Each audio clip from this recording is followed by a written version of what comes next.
여러분, 사도 바울이 어떻게 생긴지 아십니까?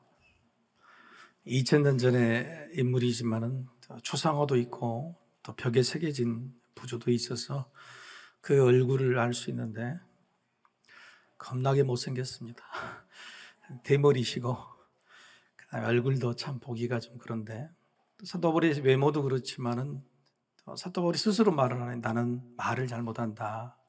말을 못하기보다는 말의 방법, 이게 강하고 또 꾸며서 말하는 것을 잘 못하는 그런 사람이라고 고백하고 있죠. 그래서 우리가 지금 로마서 사도 바울의 말들을 공부하고 있는데 굉장히 딱딱합니다. 강하기도 합니다. 또 비판과 비난을 서슴지 않고 또 완벽주의적인 그런 것들을 요구하고 있는데, 갑자기 로마서를 마칠 때쯤 되니까 오늘 15장 첫 말씀 14절에 뜬금없이 칭찬을 하는 겁니다. 이렇게 로마 교인들에게, 내 형제들아, 너희가 스스로 선함이 가득하고 모든 지식이 차서 능히 서로 권하는 자임을 나도 확신하노라. 서로 비난하고 비판한다고 사랑하고 받으라고 해놓고 갑자기 오늘은 너희가 선함이 가득하고 지식이 아주 높고 그리고 서로 받는다, 서로 권하는 자이면 서로 받아주고 사랑하는 자라고 뜬금없는 칭찬을 하는 것이 여러분 진심일까요? 아닐까요?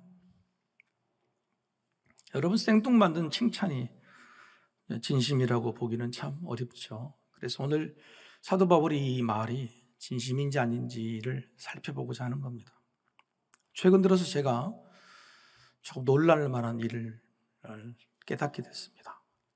젊은 사람들이 소개팅을 하고 나서 상대방에 대해서 물으면 잘생겼다, 좋았다, 멋지다 이렇게 대답하면 좋은데 귀엽다라고 대답을 한대요. 그러면 귀엽다는 말이 칭찬일까요? 칭찬이 아닐까요?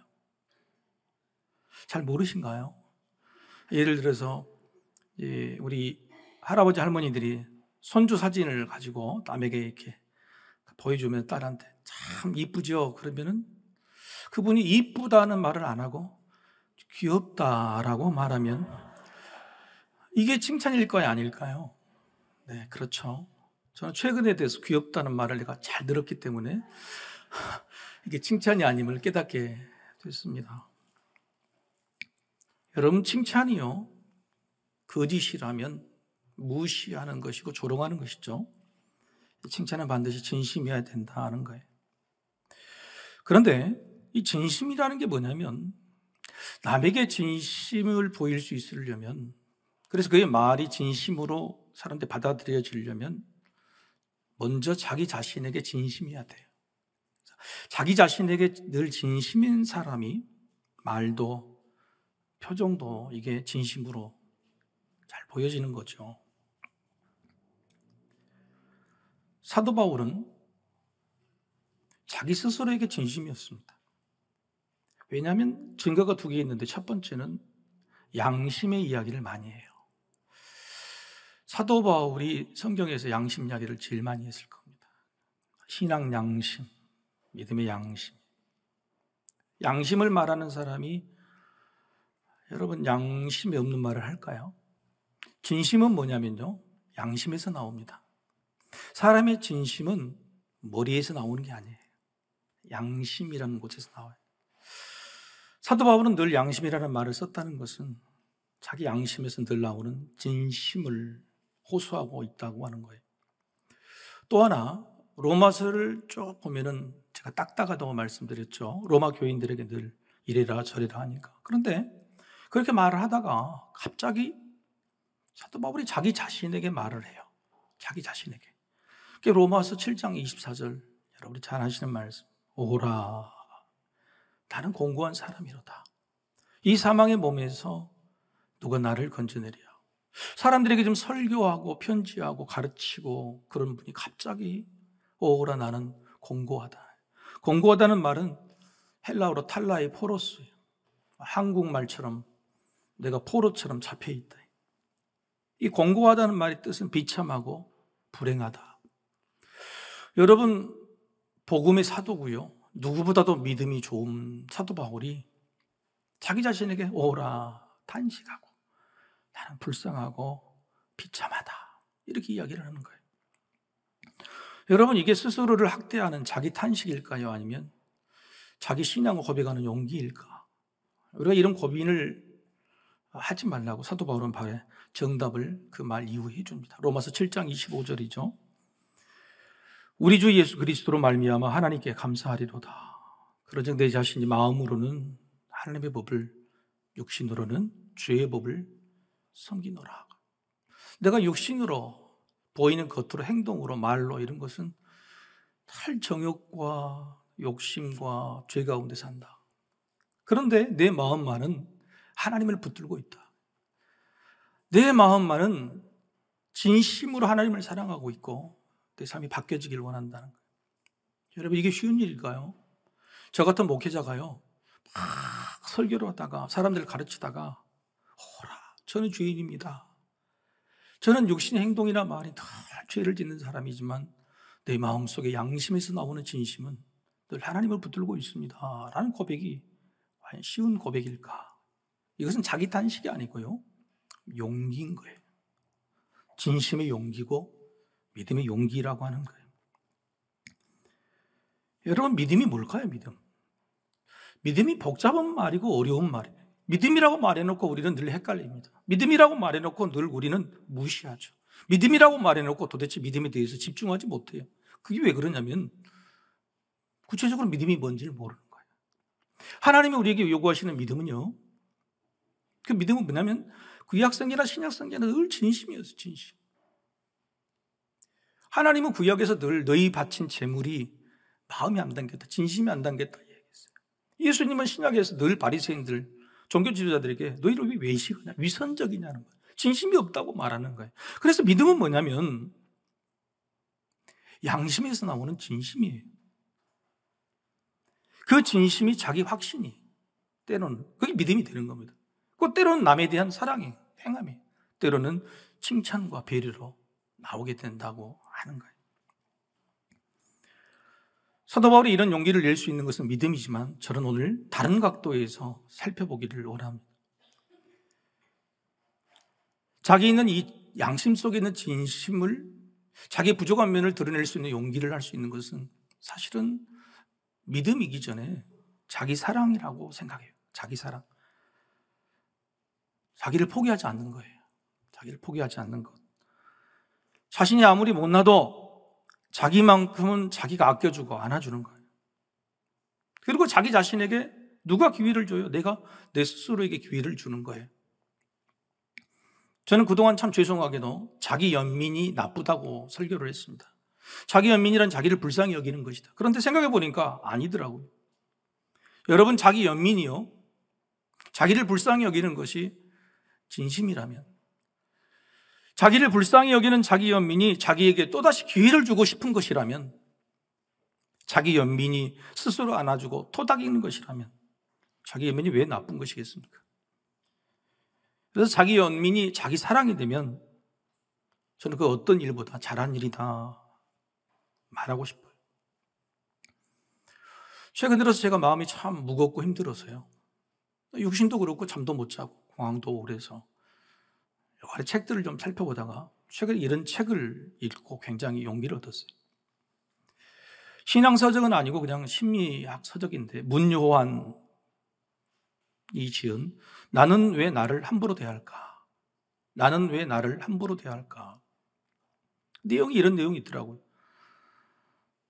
모든 문제는 나 책임이다. 나를 함부로 대하는 것이 그거래요. 사실 저는 그랬거든요. 모든 집에 있는 모든 자녀들의 문제는 내 책임이고 교회에서도 모든 문제는 내 책임이라고 생각해요. 근데 그게 함부로 대하는 거래요, 나를. 어떻게 그 네 책임이냐고, 다 모든 문제가. 칭찬을 받아들이지 못했어요. 가족이나 성도 여러분들이 저에게 가끔 칭찬을 해주시는데 저는 그 칭찬이요, 나는 그런 칭찬 받을 만한 존재가 못 됩니다. 그런 일을 한 적이 없습니다라고 칭찬마저도 받아들이지 못한 사람이었어요. 나를 참 가볍게 함부로 대하고 있었던 거죠. 가짜 미소로 나를 속이고 늘 저는 지금보다도 더 나은 내가 돼야 된다고 나를 윽박질렀어요. 지금보다도 더 나은 사람, 최선을 다해 살고 열심히 살았는데도 더 나은 내가 돼야 된다고 늘 그렇게 말했어요. 저는 저 자신을 함부로 대하고 있었던 것 같아요. 그래서 힘들었나? 책의 마지막 무렵에 이 작가가 이렇게 적습니다. 우리 같이 한번 읽어볼까요? 자, 시작.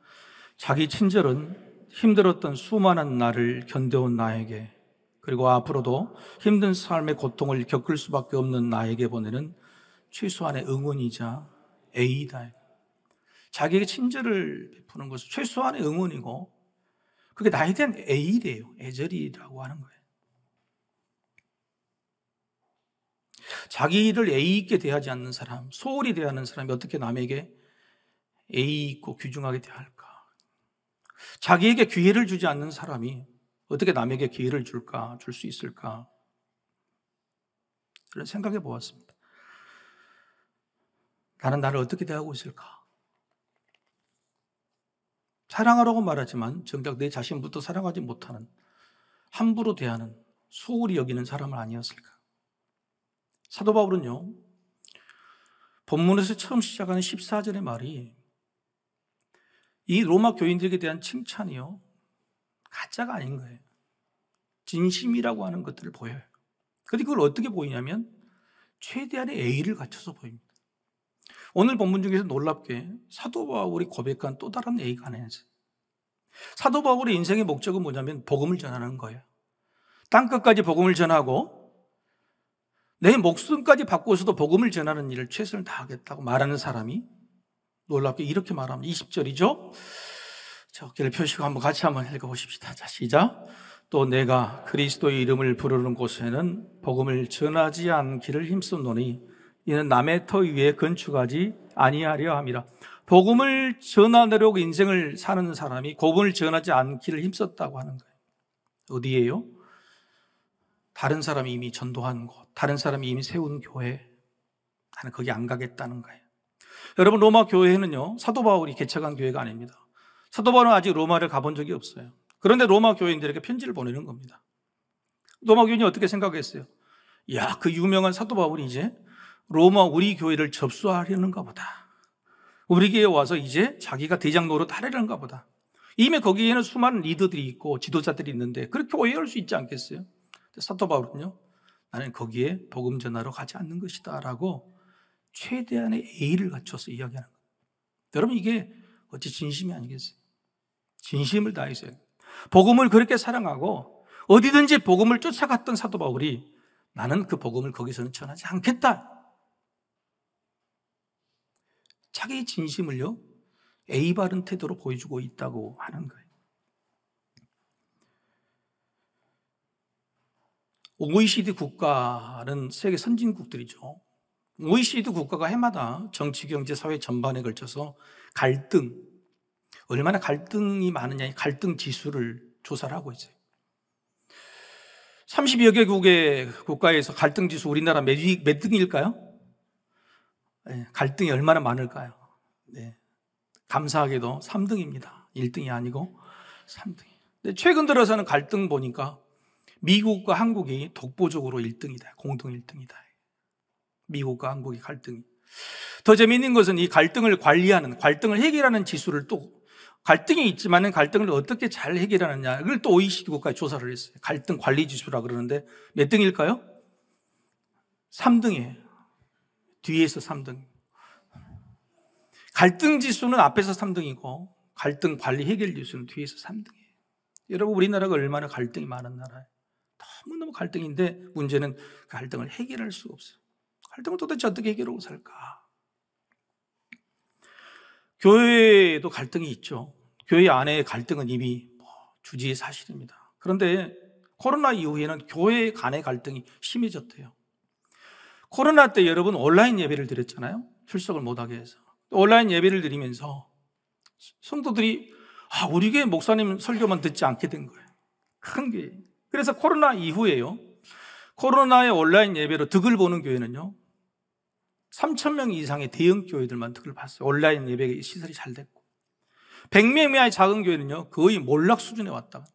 그래서 작은 교회가요 지금 어떻게 됐냐면 계속 원망을 해요. 큰 교회들이 어쩔 수 없이 코로나가 왔는데 불구하고 원망과 갈등이 너무너무 팽배해져 있습니다.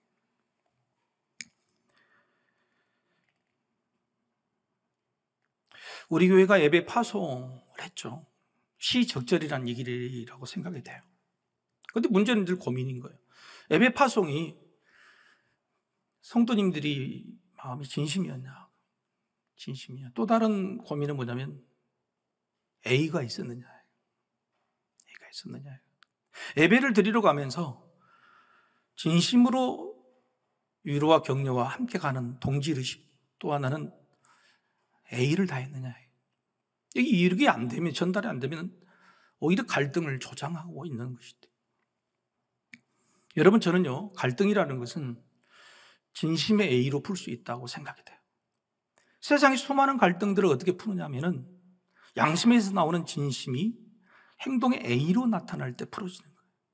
집안에 있는 어떤 갈등의 문제를 풀기 어려워서 힘들어하신 분들요, 내 안에 있는 정말 내 양심이 말하는 소리를 솔직하게 괴롭다, 힘들다, 진심으로, 그리고 A 바른 태도로 이야기를 할 때 여러분 그 갈등은 풀리게 된다고 하는 거예요. 사도 바울은 로마 교회의 갈등을요, 자기의 이런 솔직한 양심에서 나오는 진심 그리고 A 바른 태도로 푸는 방법을 보여주고 있는 겁니다. 여러분, 사도 바울은요, A가 애절이요, 몸에 밴 사람이었어요. 히브리식 교육에는 애절이 아주 중요하거든요. 그런 받은 바 교육들을요, 자기 삶의 복음을 전하는데도 아주 잘 사용하고 있는 거예요.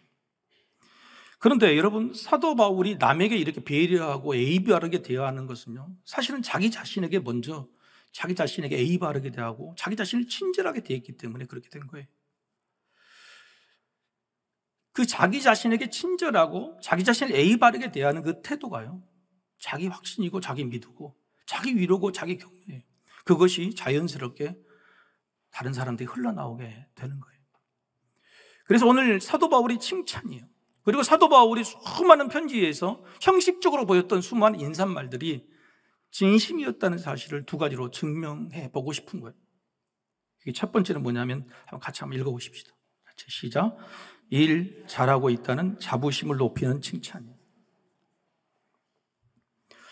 사도 바울이 14절에 로마 교회를 칭찬하고 나서 15절부터 17절까지 갑자기 태도를 바꾸고 자기를 자랑해요. 보니까 남에 대한 칭찬하고 나면 이어가야 되잖아요. 왜 칭찬하는지. 그런데 거기 딱 끝나버리고 자기 칭찬, 자기 자랑을 바꿔요. 17절을 보시죠. 그러므로 내가 그리스도 예수 안에서 하나님의 일에 대하여 자랑하는 것이 있거니와. 아니, 남에 대한 칭찬하고 자기 자랑하면 여기 진심으로 느껴질까요? 뭔 소리요? 말이 입 바른 소리 하나 하고 지 이야기 하네? 그럴 거 아닙니까? 근데 그게 아니에요. 사도 바울의 말은, 이 말은 뭔 말이냐면 내가 하고 있는 이 모든 일은 나를 위한 일이 아니단 말이에요. 하나님의 일이라고 하는 건 이야기를 하는 겁니다. 여러분, 이게 왜 자기 친절이고 자기에 대한 예의일까요? 여러분, 우리는 하나님이 우리에게 맡겨주신 일을 소명이라고 말하는데 여러분, 소명을 감당하고 있나요? 여러분, 집에서 하는 일도 소명이고요, 직장이나 사업장에서 하는 것도 소명이고요, 교회에서 하는 일도 다 소명입니다. 그렇죠? 우리는 그렇게 배웠습니다. 모든 하나님이 나에게 맡겨주신 일은 다 하나님의 일이라는 거예요. 그런데 문제는 1부, 2부 때 질문을 드리면 대답을 못해요. 자, 여러분이 직장이나 집에서 하고 있는 일, 하나님 일 맞습니까? 3부는 좀 멋이네. 대부분 대답을 못하는 이유가 있네요. 미안해서요. 죄송해서요. 하나님, 내가 집에서, 세상에서, 직장에서 하는 일이 하나님 일일까요? 부끄러워요. 미안해요. 분명히 모든 일은 하나님의 일이라고 했는데 왜 나는 미안하고 죄송하고 부끄러울까? 목적이 다를 때, 목적이 다르기 때문에. 나 혼자 잘 먹고 잘 살고 가족을 위해서 사는 것이 아니라 결국은 복음을 전하는, 예수를 자랑하는 일이 돼야 돼. 우리가 늘 복음을 전하라는 뜻이 아니고요, 결과적으로 내가 하는 일, 집에서 하는 일, 내가 하는 직장에서 하는 일, 내가 하는 행동과 말들이 예수를 자랑하고 교회의 덕이 되고 복음을 전하는 그런 일이 되는 거에 대한 문제, 그게 하나님의 일인 거예요. 사도 바울은 이야기해요. 내가 하는 모든 것들은, 내 양심에서 나오는 진심으로 하는 모든 일들, 말들은 하나님의 일로 생각하고 한다. 여러분, 스스로를 그렇게 위로할 수 있어야 돼요. 내가 하는 모든 일은 하나님의 일이다. 여러분, 우리 교회가 주차장을 개방하잖아요. 그게 무슨 복음을 전하는 일입니까? 그런데 그 주차장을 개방한 것으로 인해 교회가 칭찬을 받고 예수 믿는 사람 다르다고 하는 하나님의 영광을 받으시는 거예요. 이 결과적으로 우리가 하는 모든 일들은 결과적으로 하나님의 영광 받으시는 복음을 전하는 그 일로 귀결이 돼야 돼요. 목적이 돼야 되는 겁니다. 여러분, 이 하나님의 일이 되게 만드는 방법은 쉬워요. 그것은 뭐냐면 바로 애절과 애의가 있어야 돼. 우리 주변에 있는 사람에게 나는 애절이 있고 애의가 있는 사람이냐, 겸손하고 다정한 사람이냐, 중요한 거예요. 제가 설교보다도 어려워하는 게 강의입니다. 예를 들어 설교는 30분 정도 되는데 강의는 1시간에서 2시간씩 해야 돼요. 그래서 강의를 할 때마다 늘 제일 부담이 많아요.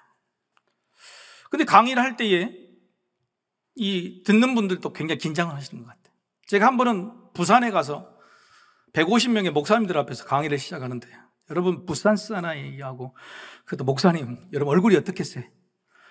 째려보는 얼굴이 150명이 도저히 전라도 사람이면 도저히 못하겠더라. 근데 그때 제가 썼던 방법이 이거예요. 그래서 모든 강의 시작에 제가 이걸 말합니다. 인사였죠, 인사. 뭐라 한번 따라해 보시겠습니까? 오메 성님 오셨어. 한번 따라해. 어따 동상 왔는가? 오메 성님 오셨어. 어따 동상 왔는가? 이걸 부산에 가서 해버렸더니 얼굴이 확 펴진 거예요. 1시간 반을 강의를 아주 잘했어요. 여러분을 웃기려고 말하는 게 아니고요. 나의 진심이 전달되려면요, 저들의 마음이 열려야 돼요. 근데 그 마음이 열리게 하는 것은 뭐냐면 인사예요, 인사. 나의 모든 일이 하나님의 일이 되려면요, 인사를 잘해야 돼요. 여러분, 이번 주에 돌아가신 우리 박 집사님이 우리 교회 최고령 94세예요. 근데 그 분이 돌아가신 그날 에녹회 80 넘으신 어르신들이 많이 오셨어. 마지막 하는 날 하늘 찬양단도 오셔가지고 마지막을 보내드렸어요. 유족은 딱 2분밖에 없는데, 여러분, 근데 그분들이 이구동성을 하신 분이 박학렬 집사님처럼 애의 바른 사람이 없다. 여러분 94세가 되셔도 나갈 때요, 저를 만나면 꼭 두 손 다 고개를 90도로 목사님 손을, 이것뿐만이 아니고 예전에 교회당 옮기기 전에요, 저희 같은 골목에 사셨어요. 그때는 제가 새파란 부목사였거든요. 담임 목사가 아니라 부목사 때 제가 가도 자리에 앉아있다가 벌떡 일어나서 목사님, 여러분 그분이 세상적인 능력이 없고 나이를 많이 드셔도요, 그분의 애의 바른 태도, 애절 바른, 94세가 돼도 그런 애절 바른 태도 때문에 하나님의 영광을 받으신단 말이에요. 그걸 많은 어르신들이 아신단 말이에요. 우리가 하는 모든 일이 어떻게 하나님의 일이 되겠어요? 다 자기 먹고 살려고 하는 일이에요. 진짜 하나님이 되게 할 만큼은 애가 있어야 돼. 애가 인사해야 돼. 교회에 와서 믿음 있는 척 앉아있지만 사랑합니다, 축복합니다 그 말 인사도 제대로 못하고 남의 무릎만 쳐다보고 인사도 안 하고 숨어버리고 숨고 빨리 가버리는 그런 마음으로 어떻게 하나님이 일을 하겠냔 말이에요.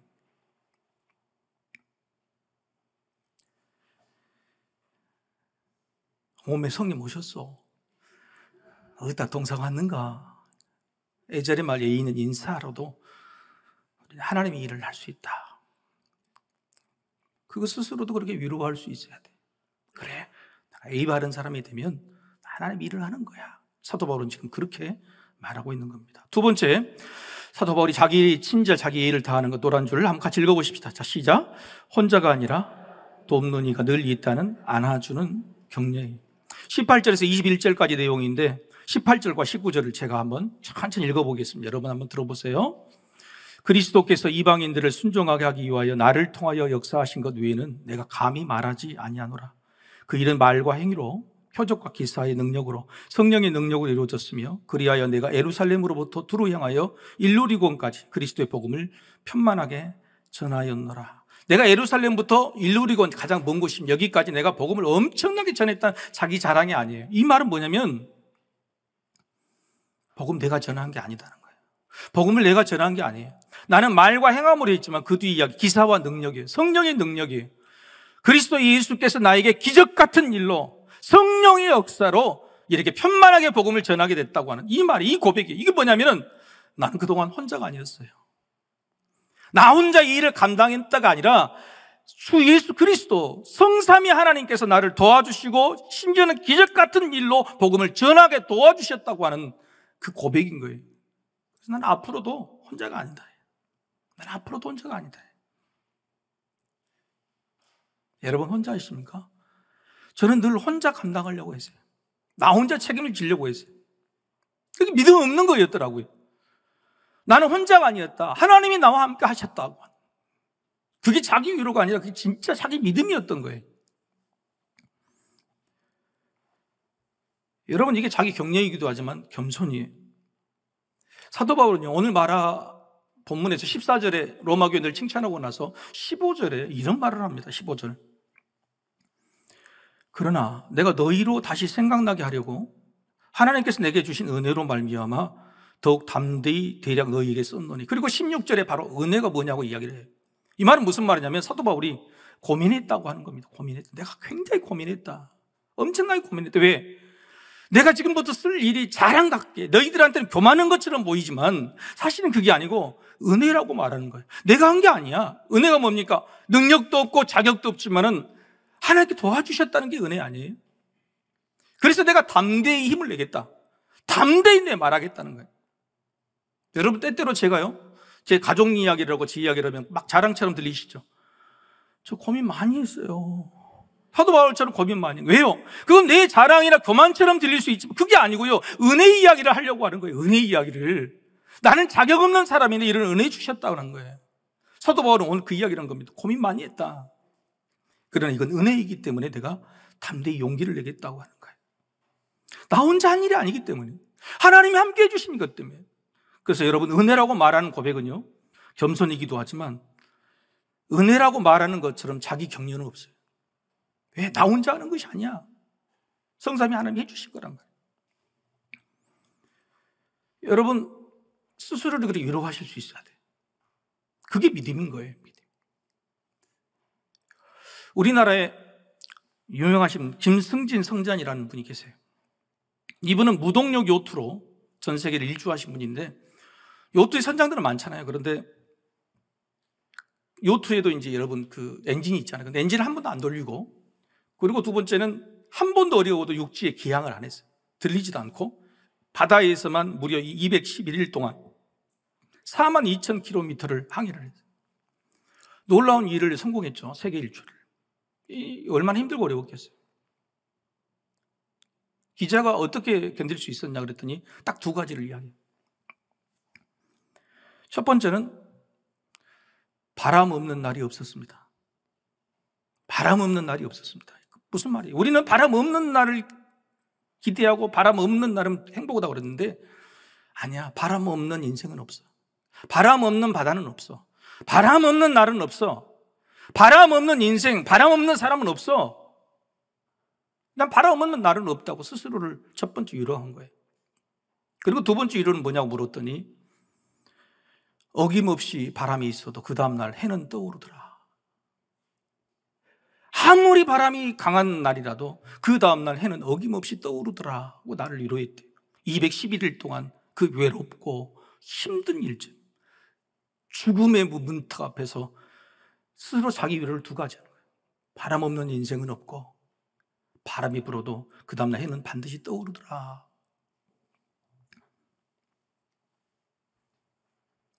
여러분 스스로에게 왜 못해? 스스로 여러분 힘들게 하지 마세요. 스스로를 위로해요. 믿음 안에. 그게 믿음인 거예요. 친절을 자기에게 베푸십시오.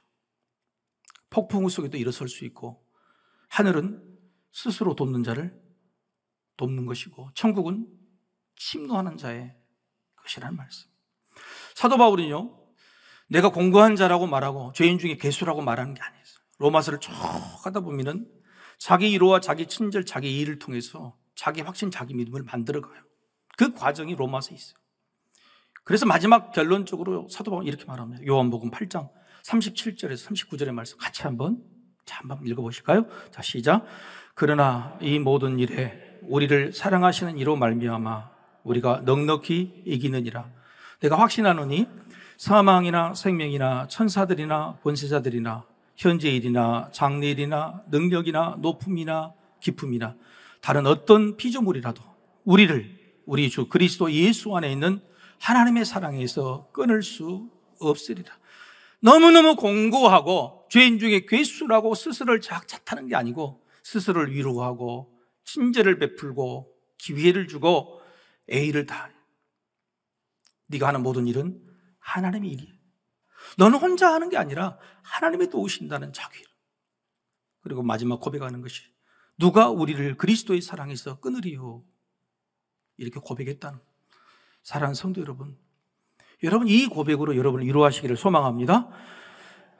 누가 나를 그리스도의 사랑에서 끊을 수 있을겠느냐, 이게 자기에 대한 애의요 친절인 거예요. 여러분, 세상에서 가장 소중한 존재는 자기 자신이에요. 자기 자신을 귀하게 여기십시오. 자기 자신을 친절하고 귀하게 여겨야 내 옆에 있는 가정도 친절하고 귀하게 여길 수 있어요. 여러분, 하나님은요, 당신의 독생자 예수 그리스도를 우리를 위해 죽이셨어요. 우리를 얼마나 귀하게 여기셨으면 당신의 외아들을 우리를 위해 보이셨다고 하는 거예요. 그렇게 귀하게 여기신 하나님께서 오늘도 우리를 귀하게 여기지 않겠습니까? 근데 왜 우리는 우리를 귀하게 여기지 않냐? 사도 바울은 진심이요, 자기를 귀하게, 자기를 격려하고 위로하면서 스스로 만들어가는 거예요. 그게 믿음인 거예요. 그것들이 남에 대한 친절과 애의로 나타나서 복음을 전해지는데 아주 귀중한 역할을 하고 있다는 것. 여러분, 자기 친절로 여러분의 가정과 사랑하는 사람에게 친절을 베푸시고 그로 말미암아 복음을 전하는 주의 백성들이 되기를 축복합니다.